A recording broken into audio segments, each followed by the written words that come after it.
All right, today we have the Prince Nymph. This is a famous fly. I've seen it on so many fly tying magazines and sites, and it's popular for a reason. It catches fish, but also looks really, really cool. Uses a whole bunch of interesting materials.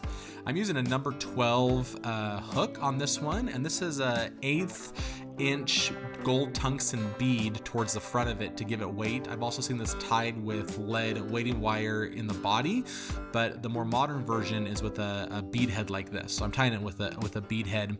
This is some 6/0 thread, and I'm tying a little bit towards the top to give the bead something to attach to, and then taking the thread all the way back towards the back of the hook side to begin to prepare for what's coming on next.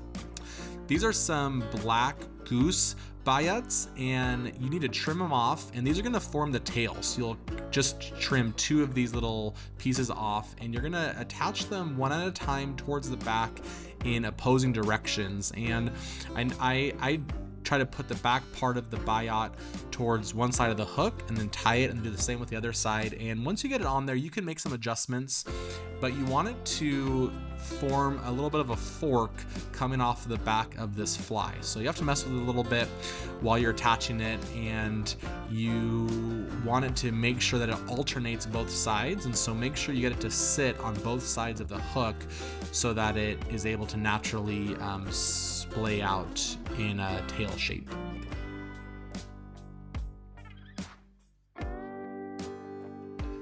Be careful how far back on the hook you go, because the farther you go towards the actual tail side, it'll squish them together. So you want to make sure it stays separated like this.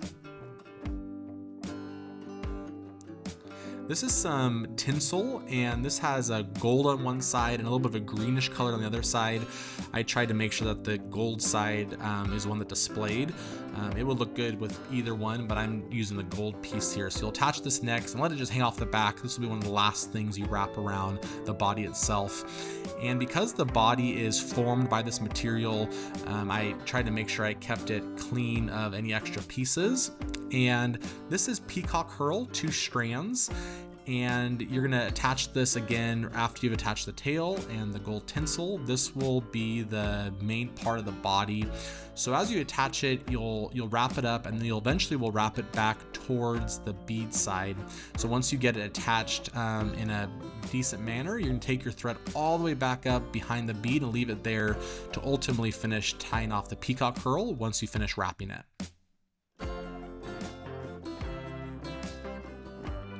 You can then take the Peacock Herl, use your fingers. You could use some Hackle pliers. If you have a rotary vise, use a rotary vise.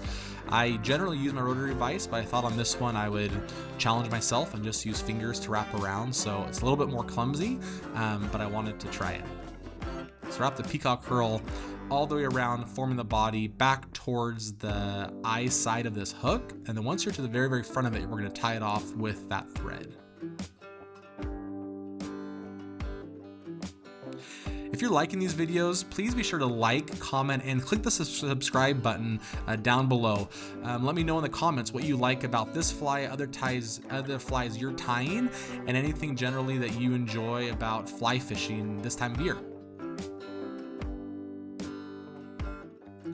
Once you attach this with your thread, you'll grab your scissors and chop off the part that you don't need.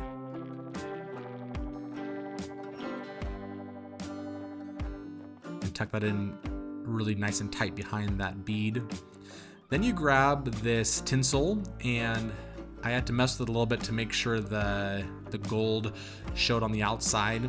This is a little bit of a wider tinsel, and so I only did, I think, 2 wraps on this one. If you have a smaller tinsel, you can maybe 2 or 3 wraps, but I just did a couple so that there was enough of the Peacock Herl poking out, but also enough of the tinsel to give it that reflective quality that makes the Prince Nymph so unique and special.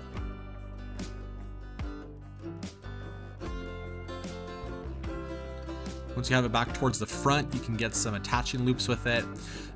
Grab your scissors and trim off the portion you don't need, and a few more loops just to make sure it sits correctly behind that bead.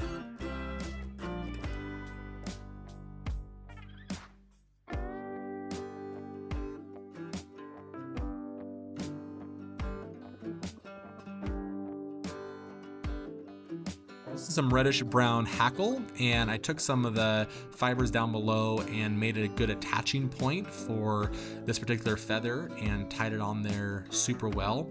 And this hackle is going to form the front part of this fly. So once you get it attached, you can grab hackle pliers or again fingers and wrap 2, 3, 4 times depending on the size of your hackle towards the front of this, and then attach it with your thread at the very end to make sure it stays on there.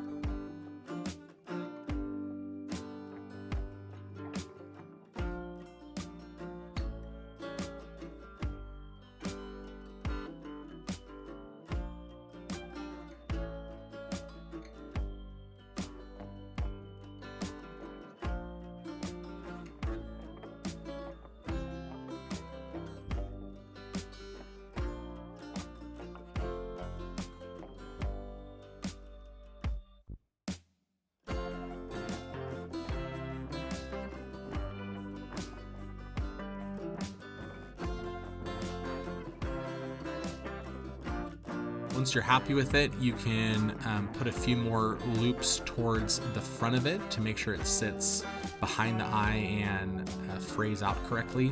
And you're gonna wanna take this and push it downwards. You don't want too much of this poking off the top. You want it more kind of forming a bit of a beard instead of a mohawk on top.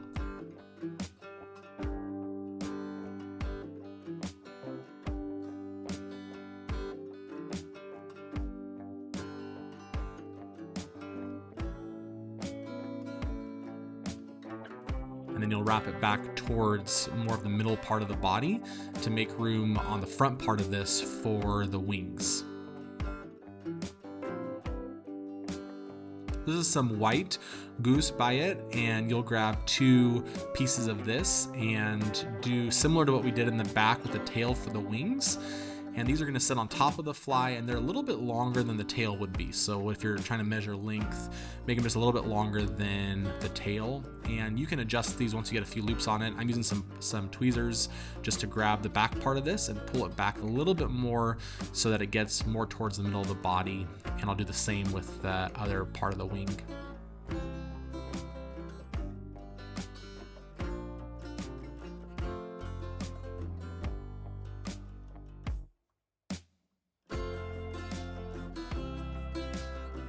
And attaching these in opposite directions so that they form that V or that fork to give the distinct look of the wings on this particular fly.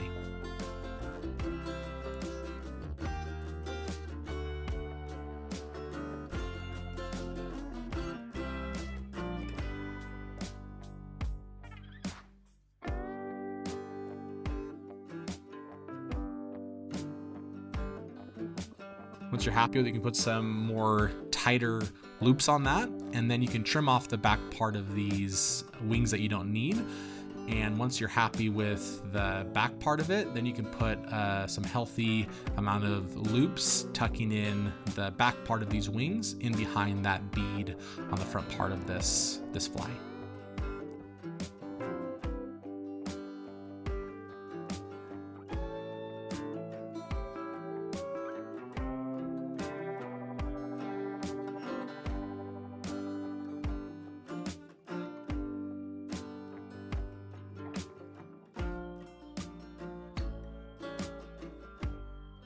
Then you can grab your whip finisher and put some final whip finish loops on here and then trim off the thread, and then you have tied the Prince Nymph.